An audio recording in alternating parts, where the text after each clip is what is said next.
Si cantamos sin temores la promesa que nos une a tu eternidad. Y aunque la tormenta pruebe nuestra fe, no hay nada imposible, hoy por fin podemos ver. Y aunque la tormenta pruebe nuestra fe, no hay nada imposible.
Las muchas veces que fallé, que lo intentaba y fracasé, y con mis lágrimas regué las noches frías del ayer.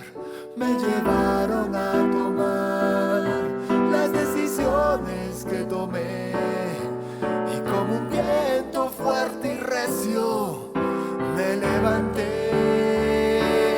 Y fue pasando el tiempo y fui encontrando mi verdad, que solo Dios pudo llenar mis días de felicidad.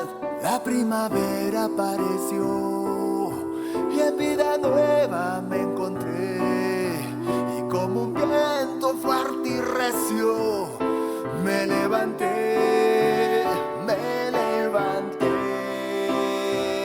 me levanté,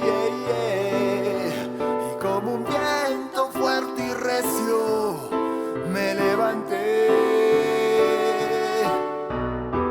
Siempre habrá otra oportunidad, en sus brazos te sostendrá. Si tú vienes a Él, si tú crees en Él,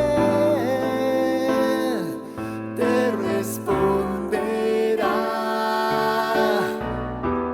Nunca es tarde para empezar, con tus alas podrás volar. Nuevas fuerzas tendrás si confías en Él. Él te levantará.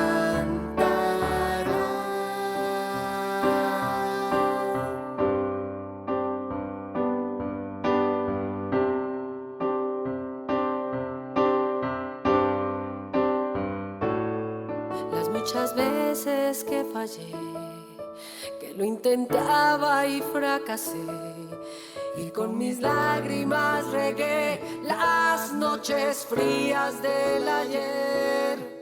Me llevaron a tomar las decisiones que tomé, y como un viento fuerte y recio me levanté. Pasando el tiempo y fui encontrando mi verdad, que solo Dios pudo llenar mis días de felicidad. La primavera apareció y en vida nueva me encontré, y como un viento fuerte y recio me levanté. Me levanté.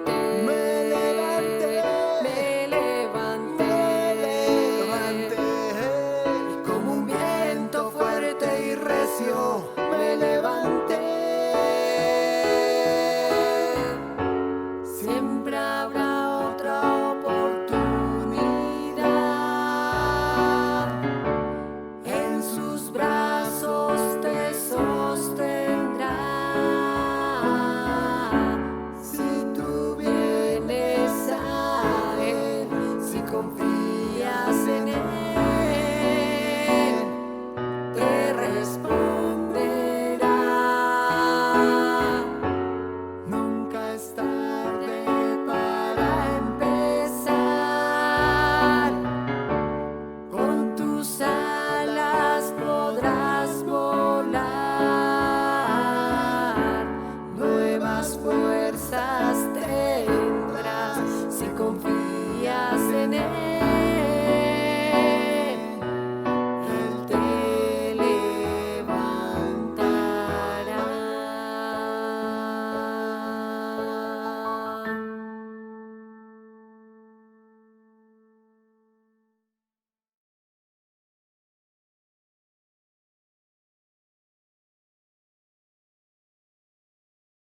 Gracias, Señor, porque hemos abierto nuestros ojos, hemos despertado a un nuevo día, y lo primero que queremos hacer es buscar tu rostro, bendecir tu nombre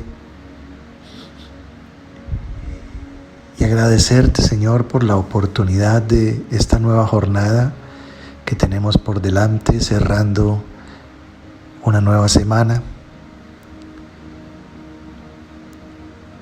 Y así hacer que sea un tiempo de victoria en nuestras vidas, avanzando en el camino que hemos emprendido, Señor, hacia donde nos estás conduciendo.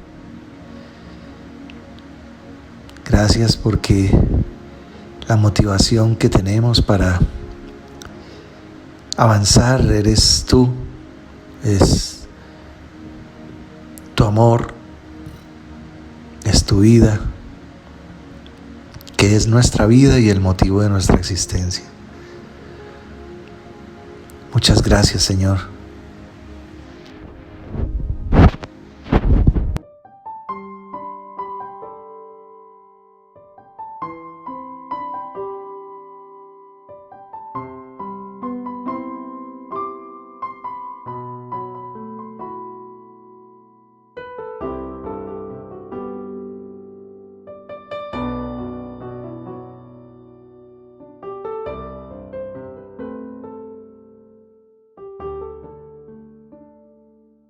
Las muchas veces que fallé, que lo intentaba y fracasé, y con mis lágrimas regué las noches frías del ayer. Me llevaron a tomar las decisiones que tomé, y como un viento fuerte y recio me levanté. Y fue pasando el tiempo y fui encontrando mi verdad, que solo Dios pudo llenar mis días de felicidad. La primavera apareció y en vida nueva me encontré, y como un viento fuerte y recio me levanté, me levanté, me levanté, y como un viento fuerte y recio me levanté.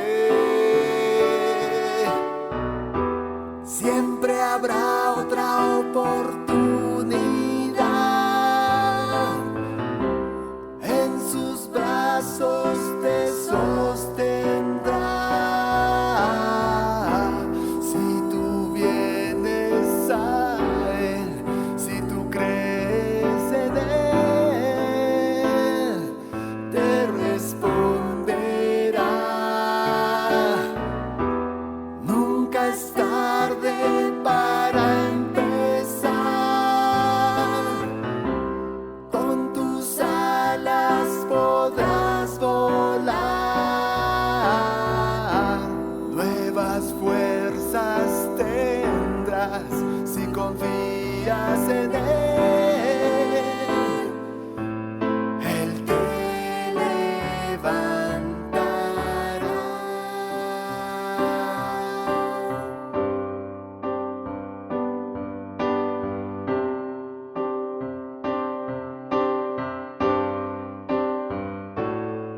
Las muchas veces que fallé, que lo intentaba y fracasé, y con mis lágrimas regué las noches frías del ayer. Me llevaron a tomar las decisiones que tomé, y como un viento fuerte y recio me levanté. Y fue pasando el tiempo y fui encontrando mi verdad, que solo Dios pudo llenar mis días de felicidad. La primavera apareció y en vida nueva me encontré, y como un viento fuerte y recio me levanté, me levanté, me levanté, me levanté,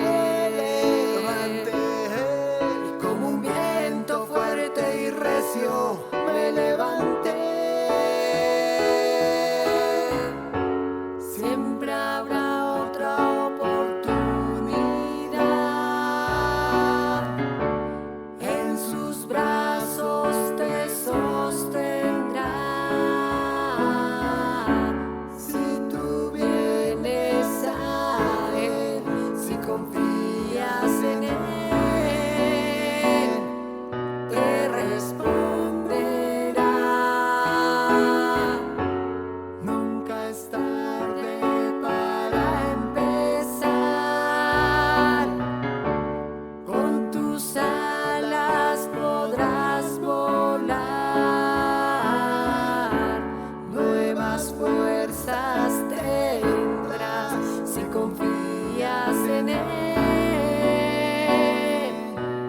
Él te levantará.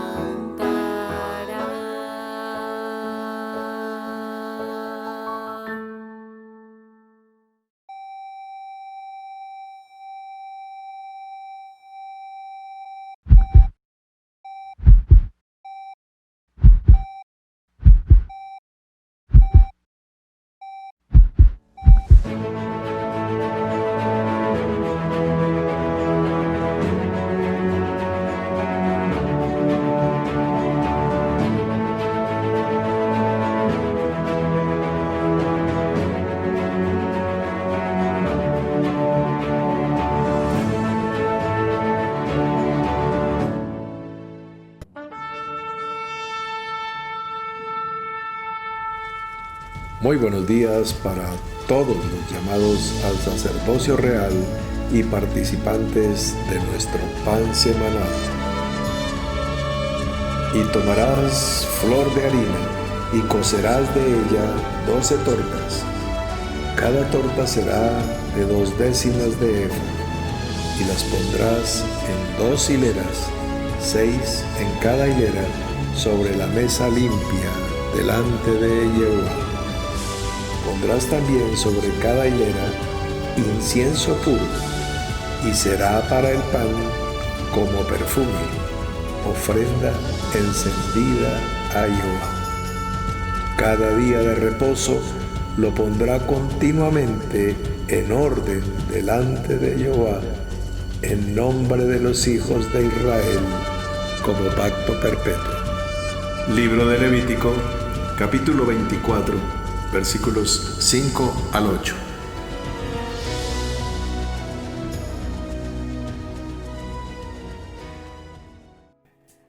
Como todos los días, leyendo los chats de lo que cada uno de ustedes escribe, lo hacemos y procuramos hacerlo sin falta y sin hacer ninguna acepción de personas.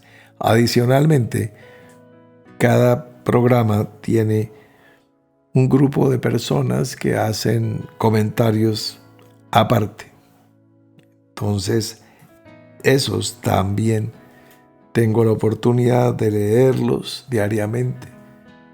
Algunos de ellos los he comentado, otros les he puesto like y otros les voy dando curso en las reuniones. Ustedes se habrán dado cuenta que toco los temas que me dicen y voy introduciéndolos indirectamente y les voy contestando, les voy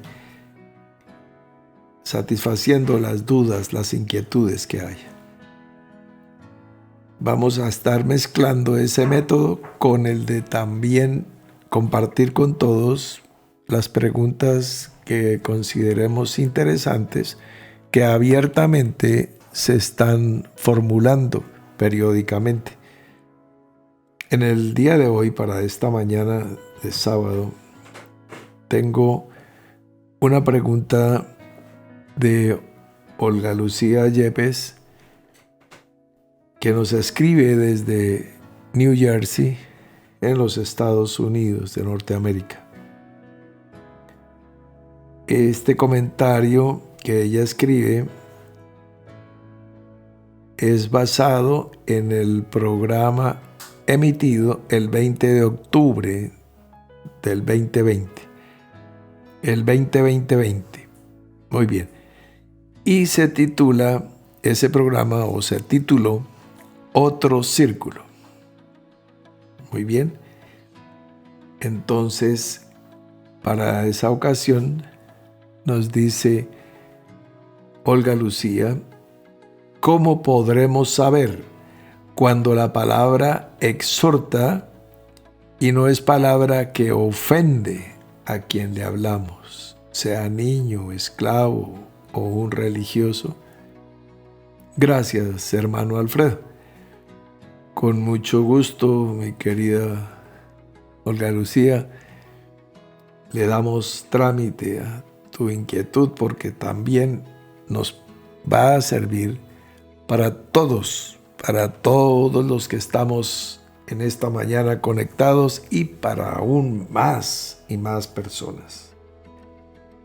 Se ha usado la exhortación como una especie de garrote, como una especie de látigo para fustigar, maltratar, ofender, sacarse el clavo y decir, lo exhorté, o los exhorté, o les tengo una palabra de exhortación.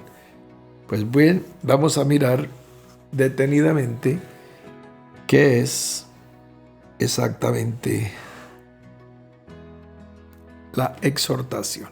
Pequeño, sencillo estudio matinal para que podamos fluir en esa dirección. Ustedes saben que el apóstol Pablo nos dice, por ejemplo, que la profecía se dio como un regalo de Dios para que el que profetice le hable a los hombres para edificación, exhortación y consolación. Entonces, la exhortación es una de las causas por las cuales está dado el don de profecía. Pero la edificación, dice la Escritura, hágase todo para edificación. Y la consolación, como veíamos el día que estudiamos Parácletos, es parte fundamental de la ministración del Espíritu. Y la exhortación es la que se nos está quedando por fuera. Vamos a tratarla hoy. Muy bien. La palabra exhortación tiene la misma raíz del griego antiguo original de Parácletos, que es el Espíritu de verdad que se nos ha dado. Es la palabra más genuina y pura del Espíritu. Paráclesis es la expresión del Paráclito, esa es la exhortación. De paracaleo. Entonces, ¿qué es lo que hace la persona? Una paráclesis. ¿Qué es eso? Una exhortación. Primero, definido en términos del diccionario de la Real Academia Española, nos dice que exhortar es incitar a alguien con palabras a que haga o deje de hacer algo. Eso es exhortación desde el punto de vista meramente gramatical en nuestra habla hispana. Muy bien. Es un llamamiento, una convocación, una especie de ruego al lado de uno, buscando una ayuda. Vamos a mirar unos ejemplos escriturarios, algunos textos bíblicos. Vamos a empezar un poquito aquí, otro poquito allá. Vamos a abrir aquí en segunda de Epístola a los Corintios, capítulo 8. ¿Ya lo tienen? Muy bien, vamos a ver el versículo desde el 3. Dice así: pues doy testimonio que con agrado han dado conforme a sus fuerzas y aún más allá de sus fuerzas, pidiéndonos con muchos ruegos que les concediésemos el privilegio de participar en este servicio para los santos. El apóstol Pablo está contando que las iglesias de Macedonia les pedían, le rogaban a los apóstoles que poder participar en el dar, en el poder ofrendar para los necesitados en otros lugares. La palabra que utiliza el apóstol Pablo allí en griego para decir con muchos ruegos es con la palabra paráclesis. O sea, nos exhortaban para poder dar ellos. Que ustedes saben que, como todas las palabras, puede tener una desviación a la derecha o a la izquierda. Una desviación en alguna dirección, por ejemplo a la derecha, es una exhortación, sería una no exhortación. La ausencia de exhortación, que sea más una alcahuetería, una conestación, una complicidad con el acto o con la omisión, con la palabra o con el silencio respecto a cualquier cosa. No participar, evitar meterse en problemas, no decir nada. Esa es una desviación. Y la otra es, inclusive que generalmente se hace ofensivamente o altisonantemente. Piensan que entre más decibeles es mayor la exhortación. Bien, es otra desviación. Sí. El paracaleo es una palabra, como les decía, pura del Espíritu, del Paráclito. ¿Sí? Por eso es una administración paráclesis. Vamos a ver el versículo 17 del mismo capítulo. Dice: pues a la verdad recibió la exhortación, pero estando también muy solícito por su propia voluntad, partió para ir a vosotros. Está hablando de Tito, que gracias a Dios que puso en el corazón de Tito la misma solicitud por vosotros. Él recibió la exhortación. Exhortación fue que fue invitado, animado, instado y se movió. ¿Ves? Ahí tenemos dos ejemplos en la segunda epístola a los Corintios. Vamos a Romanos capítulo 12, versículo 8. Dice así la palabra: de manera que teniendo diferentes dones, según la gracia que nos es dada, si el de profecía, úsese conforme a la medida de la fe. Ahora sí el 8. El que exhorta, en la exhortación. El que reparte con liberalidad. El que preside con solicitud, etcétera, etcétera. Es un don, es un regalo poder exhortar. Es poder alentar, animar, confortar, consolar, rogar, llamar. Todos estos son sinónimos de exhortación, muy diferente de cantaletear, regañar, vaciar, injuriar, vilipendiar. No, ni siquiera gritar. Esto es otra cosa. Mira, voy a repetirte. Alentar es darle aliento de vida. Animar es insuflar su ánima.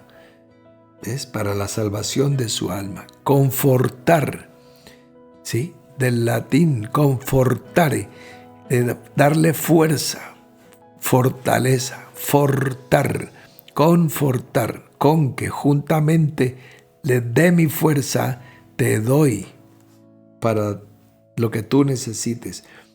Consolar, lo mismo, hacerme solidario, como vemos que el parácletos es el mismo con, o sea, al lado de, condiscípulo, compañero. Confortar, consolar, rogar. Entonces, mira, como si Dios rogase por medio de nosotros, reconciliados con Dios. Eso es una exhortación. Llamar. Venid a mí todos los que estáis trabajados y cargados, y yo os haré descansar.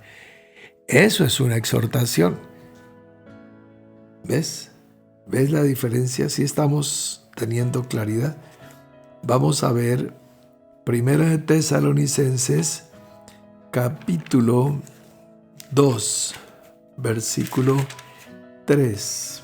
Dice así: porque nuestra exhortación no procedió de error, ni de impureza, ni fue por engaño, sino que según fuimos aprobados por Dios para que se nos confiase el Evangelio, así hablamos, no como para agradar a los hombres, sino a Dios que prueba nuestros corazones. Porque no estamos puestos para agradar a los hombres, pero Dios está pendiente de que no uses la exhortación como método de regaño disimulado. ¿Sí? Es un ropaje religioso para desahogarse y cantarle la tabla a alguien. Eso no es, ese es otro espíritu. Ahora vamos a ver Primera de Timoteo, capítulo 4, versículo 13. Le dice Pablo a Timoteo: entre tanto que yo voy, ocúpate en la lectura, la exhortación y la enseñanza. O sea, le da 3 pautas para que desarrolle.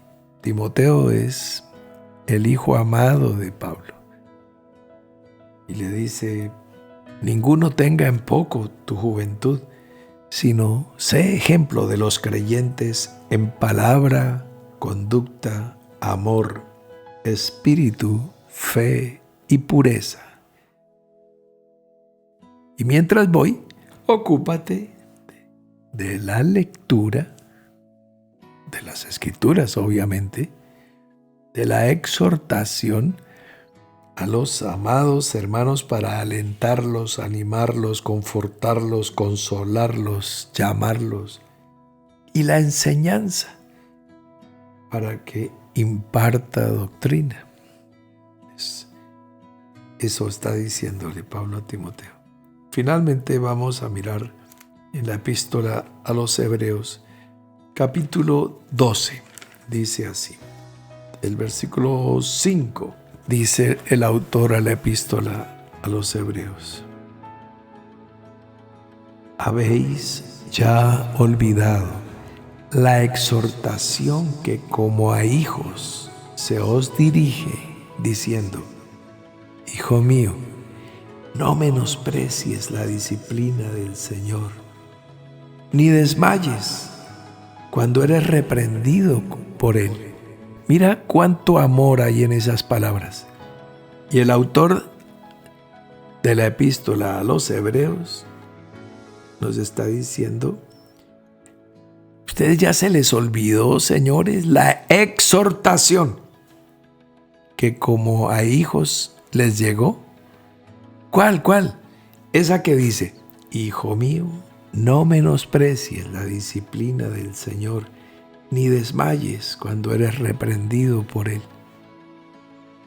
Ese es un modelo, ese es un ejemplo de exhortación.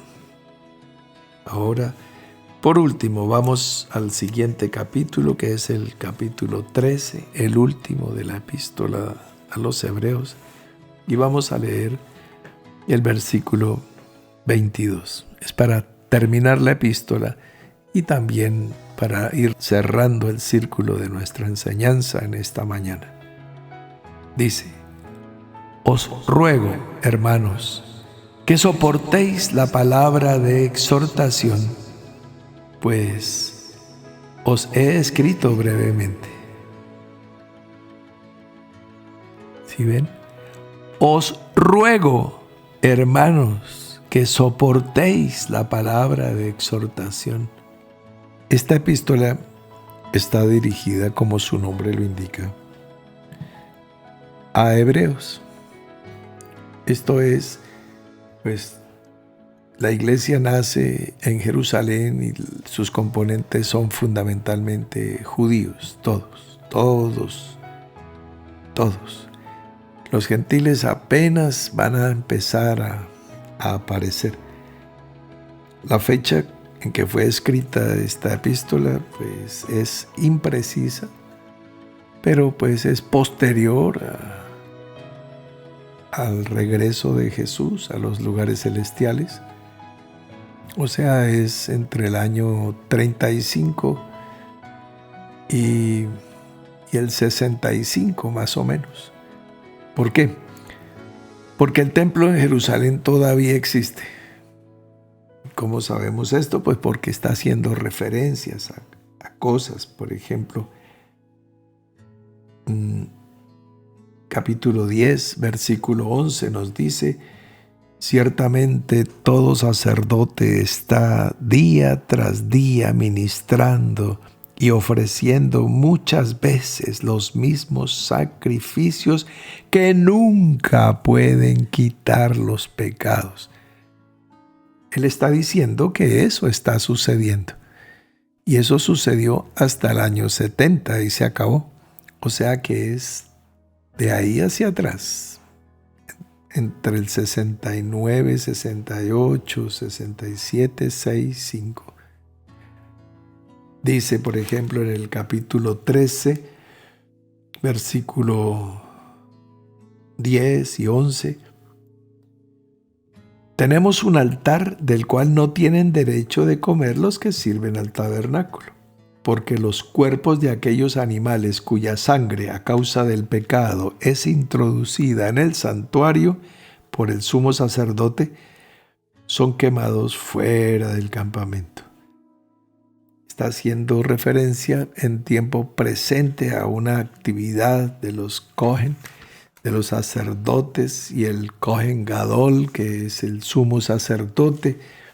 Entonces, bueno, ya sabemos que es dirigida a hebreos, que es en tiempo del sacerdocio levítico, y por eso es que es esa comparación vívida entre Moisés y Jesús, entre un pacto y otro pacto, de manera clara. ¿Quién la escribió? Hay debate sobre eso, inclusive yo tengo una teoría que no la planteo ahora acá,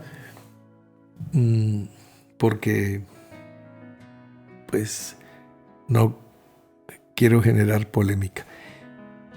Y fue escrita posiblemente desde Roma, porque la epístola termina diciendo, el penúltimo versículo: los de Italia os saludan. O sea, ya está hablando de la patrulla. Entonces, esta epístola a los hebreos, pues no sé si la escribió Santiago Chape, no creo. Él lleva hartos años allá, pero no tantos. Vamos a hacer cuentas. Los de Italia os saludan, dice el versículo 24. Y ahí termina con la gracia sea con todos vosotros. Amén. Y ahí se acabó. Muy bien, entonces esto es exhortación. Miren ustedes, rogando, os ruego, hermanos, que recibáis la exhortación. Y está hablándoles a gente que sabe lo que es la ley. Por eso es que hago la explicación de que fue escrita para hebreos. Porque los hebreos vieron lapidar a sus mujeres, vieron quemar a sus vírgenes, vieron sacar de la congregación a un hombre que sufriera cáncer de pene. Dejaba de ser israelita por tener cáncer de pene. Si tenía cáncer de hígado, no. O cáncer de estómago, no. Pero si tenían el pene, sí. Ya no era israelita. Ya no solamente tenía el problema de salud, sino, mira tú, excluido de la congregación. Y podía tener un golpe en un ojo de manera que perdiera el ojo. Seguía siendo israelita. Pero si el golpe era en un testículo, dejaba de ser israelita. Bueno, ellos conocían el rigor de esa ley que, como está escrito, nunca puede quitar los pecados. Hebreos capítulo 10, versículo 11. O sea, no fue puesta para quitar, sino para recalcar, para dar a conocer el pecado, que hacía inmundo cualquiera. Si se sentaba donde se había sentado una dama que tuviese su periodo menstrual, ya era inmundo por haberse sentado donde se sentó esa inmunda mujer. Entonces, claro, ahora se dice, no, eso es todo tipológico. Sí, pero fueron millones y millones y millones y millones de personas que murieron bajo el rigor de esa ley. Hitler hipotéticamente mete a los hornos y a los campos de concentración a 6 millones. Pero ¿cuántas mujeres murieron bajo la ley del derramamiento de sangre virginal? Con seguridad, muchas más mujeres que bajo Adolfo Hitler. Y nadie habla del genocida Moisés ni del genocida Josué, no, sino del siervo de Dios. Entonces, como toda injusticia es pecado, por eso simplemente señalamos que la ley nada perfeccionó y que no podía quitar los pecados, pero que esta epístola está dirigida a hebreos que habían recibido esa disciplina de garrote, esa disciplina injusta. Porque cumplan esto para ser salvos, pero no se puede cumplir. Entonces, bendito Dios. Por eso dice el apóstol, doy gracias a Dios por Jesucristo. ¡Wow! ¡Qué fortuna que haya llegado la gracia y la verdad! Porque desaparece el periodo de las sombras, de las figuras, de las tipologías, de los anuncios, donde nada es real, nada es cierto. No pondrás bozal al buey que trilla. Pero bozal no quiere decir bozal. Buey no quiere decir buey. Y trilla no quiere decir trilla. Clarito. ¿Cómo no lo entendiste? Porque todo era un anuncio profético. Todo debía ser sacado de la Peshat para encontrar el Sod. ¿Quién sabía eso? Nada, la gente trataba de cumplir los mandamientos, etcétera, etcétera. Y ya hemos visto que no los cumplían ni el pueblo, ni los vasos más ungidos y más consagrados. Bien, entonces, volviendo al tema, la exhortación es alentar, animar, confortar, consolar, rogar, llamar. No regañar, no insultar, no gritar. ¿Estamos claros? Muy bien. Entonces, paráclesis es una expresión viva y genuina de Paráclitos, del Espíritu que está en nosotros para amar a la persona a través de la palabra. Espero que estemos derribando un falso altar que se llamaba la exhortación carnal, claro, que era la vaciada ministerial. Listo, mis hermanos, esta noche tenemos asamblea sabática. Va con todo y con perla incluida. Nos vemos a la noche sin falta. Hoy es media hora más temprano que todos los lunes, martes, miércoles, jueves y viernes, que es a las 7:30. Los sábados a las 7 p.m., hora de las Américas.